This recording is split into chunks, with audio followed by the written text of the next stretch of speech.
Bienvenidos una vez más a Un Día con Ángel aquí en Excelsior TV en este principio de semana. Vamos a hablar hoy de un tema que ocupó los espacios mediáticos prácticamente desde el viernes, desde hace 3 días. Al vencerse o al acercarse el vencimiento del plazo establecido por la ley para que los partidos que van a contender en la elección de este 7 de junio presentaran sus listas a cada una de las 5 circunscripciones en que está dividido geográficamente el país, pues la atención se centró en 2 o 3 nombres y particularmente aquellos que están ubicados en los primeros lugares, en los primeros 8 o 10 lugares de la lista de 40 del Partido Revolucionario Institucional. Valga decir que de estos 2,000 nombres, ¿y por qué 2,000? Como usted sabe, hay 5 circunscripciones y en cada una de ellas los partidos deben de registrar una lista integrada por 40 personas. Si usted multiplica 40 por 5 le da 200, es el número de nombres que cada partido debe entregar a la autoridad para su registro. Y si son 10 partidos los que participarán, pues tenemos 2,000 nombres de notables y no tan notables e incluso de personajes oscuros y anodinos por completo. La mayor parte de ellos, es decir, el 90%, pues saben que no van a entrar, juegan el papel de aquello que llamó el licenciado Trotsky a principios del siglo XX, los idiotas útiles, o los que el licenciado Lenin llamó los compañeros de viaje, refiriéndose a personajes que son utilizados políticamente mientras sean útiles. En aquel entonces era el Partido Comunista de la Unión Soviética, y una vez que cesa su utilidad son tirados a la basura. De ahí la expresión de idiotas útiles o compañeros de viaje. Si nosotros tomamos en cuenta que de los 2,000 solamente serán seleccionados por el porcentaje que ahorita explicaré cómo opera, 200 nada más, es decir, el 10% de estos 2,000, pues es evidente que todo el mundo enfoca su interés o la lupa se pone en los primeros lugares. ¿Y cómo se definen a estos diputados plurinominales? Es muy sencillo. En cada circunscripción se toma el número de votos válidos y se calcula el porcentaje que esto significa de la votación total. Si, por ejemplo, el PRI obtiene en la primera circunscripción, que es de donde yo soy originario, el estado de Sonora, si ahí el PRI obtuviere, por decir algo, el 20% de los votos útiles para diputados federales, bueno, y hay una boleta para esto, tendría el 20% de 40, es decir, entrarían los primeros 8, y los otros 32 pues se quedarían chiflando en la loma, como se dice.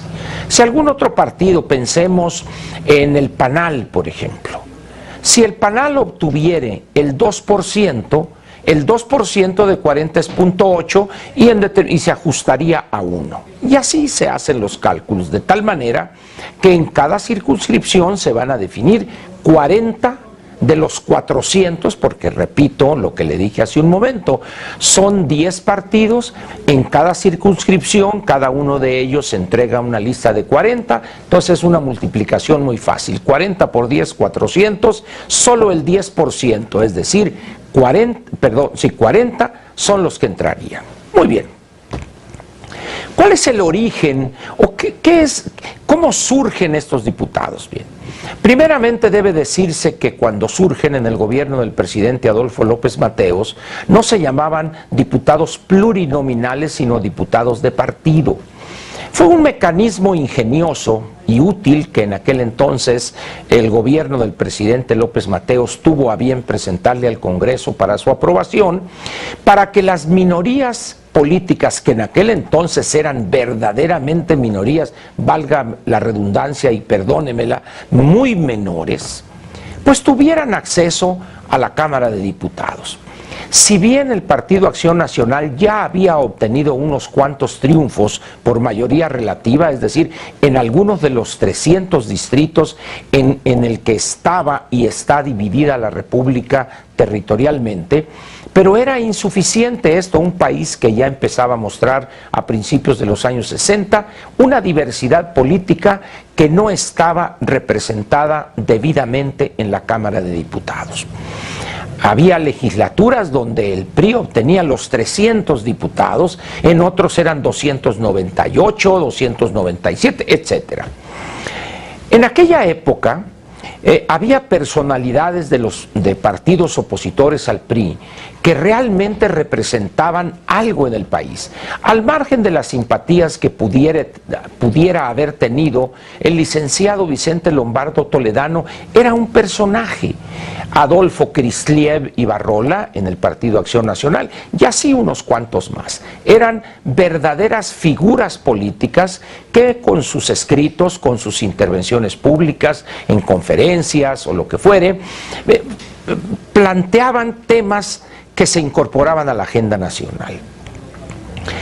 Este mecanismo funcionó adecuadamente y teníamos una Cámara, en vez de 300, que era antes de esta reforma, 400 diputados.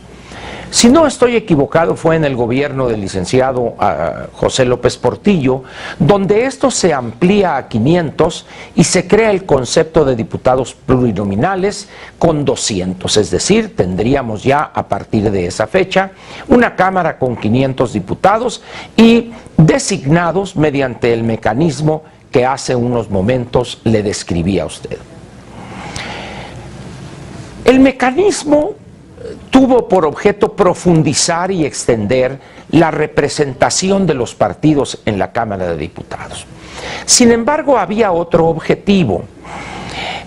A medida que la economía se iba haciendo más compleja, que el país enfrentaba problemas graves, recordará usted que el sexenio del presidente López Portillo se vio inmerso en una serie de problemas de finanzas públicas, de evaluación, etcétera. Entonces se requería en la Cámara de Diputados especialistas en temas muy definidos, cuestiones de, como dije, de economía, de comercio exterior, finanzas públicas, etcétera, y los candidatos tradicionales para los 300 distritos eran personas que no tenían esa especialización o esos conocimientos específicos. De tal manera, pues, que los diputados plurinominales o ese mecanismo también hacía posible incluir en las listas, en los primeros lugares, especialistas sin necesidad de hacer campaña. Y había otro elemento que estaba en juego. Normalmente estos especialistas no tenían experiencia política, eran personas que algunos de ellos se sentían intelectuales acá de postín, y pues cómo se iban ellos a ensuciar las manos con el pueblo o recibir baños de pueblo todos los días mientras durara la campaña. Imposible, ellos estaban por encima del infelizaje. De tal manera pues que se acomodaba este mecanismo para que estos especialistas, personas que estaban por encima de los hijos del salario mínimo como nosotros, como somos usted y yo, y ahí entraban también. Al principio se utilizó bien este mecanismo, es decir, personas que se habían distinguido en la academia o en alguna empresa, etcétera, en ciertos campos específicos de la actividad del país, eran incorporados por este o aquel partido como diputados plurinominales en los primeros lugares, de tal manera que se garantizase su inclusión en la siguiente legislatura para componer los 500. Pero como siempre sucede en México, todo lo que tocan los partidos lo corrompen. Y este mecanismo no fue la excepción. Se corrompe al poco tiempo y de aquellos especialistas que eran colocados en los primeros lugares de la lista, empezaron a entrar los cuates, los compadres y los familiares de políticos encumbrados o distinguidos, o simplemente compromisos políticos del presidente o del poderoso en turno. Pues yo quiero que entre mi peluquero o mi chofer, pues ahí va el señor diputado por vía plurinominal. Y dice uno, bueno, si ya los especialistas no iban a estar ahí, cómo iba a poder legislar bien, entre comillas, la Cámara de Diputados. Bueno, esa preocupación la debimos desechar rápidamente porque en la medida en que el proceso de designación de los primeros lugares en la lista de 40 en cada una de las 5 circunscripciones, en un proceso paralelo, decía, se fue mudando la actividad de elaborar iniciativas para nuevas leyes o para reformar las vigentes al Ejecutivo. De tal manera que al poco tiempo, quien elaboraba las iniciativas era la Oficina Jurídica de Presidencia de la República y ya no el Legislativo. Hasta llegar a la situación que tenemos hoy.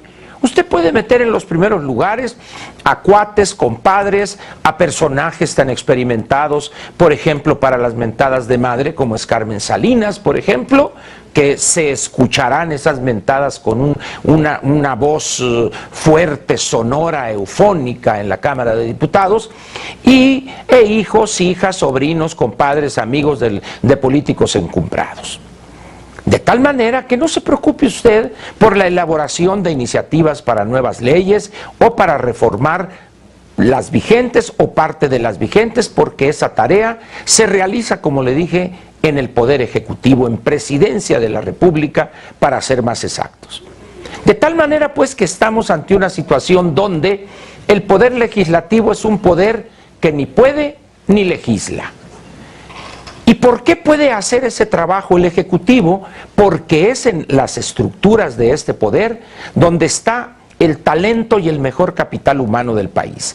Funcionarios de carrera con experiencia en campos específicos de la actividad económica, política, social, etcétera, de tal manera que es incluso deseable que los 628 integrantes de ambas cámaras del Congreso de la Unión, mejor que ni se metan. Digo, seguirán buscando acrecentar los privilegios para sus partidos políticos, seguirán peleándose, pero ya no participan en la elaboración de las iniciativas. Y termino diciéndole a usted lo siguiente, que se da un fenómeno curioso, porque hay iniciativas importantes para la modernización del país y su avance, que en las cámaras, en ambas cámaras, los diputados y los senadores se dedican a obstruir su análisis, discusión y posterior aprobación, o francamente a impedir que se discuta siquiera. Y lo curioso y trágico a la vez es que esta labor la realizan en no pocas ocasiones los legisladores que pertenecen al partido en el gobierno. Por ejemplo, termino ya, el Sistema Nacional Anticorrupción duró ahí casi poco más de 2 años congelado por la oposición de los legisladores del PRI en el Congreso de la Unión, que coincidentemente es el partido del gobierno en el poder. Entiéndale usted al asunto y cuando vea lo que hacen los legisladores dirá usted qué bueno que quien elabora las iniciativas sea el Poder Ejecutivo y no dejar esta tarea seria e importante para el desarrollo del país en manos de 628 que las más de las veces solamente van ahí a hacer talacha para acumular 2 o 3 renglones en su currículum y posteriormente saltar a otra posición. Le agradezco su atención para Un Día con Ángel aquí en Excelsior TV y mañana nos vemos con otro tema que con seguridad, ya sabe usted, le va a interesar. Gracias.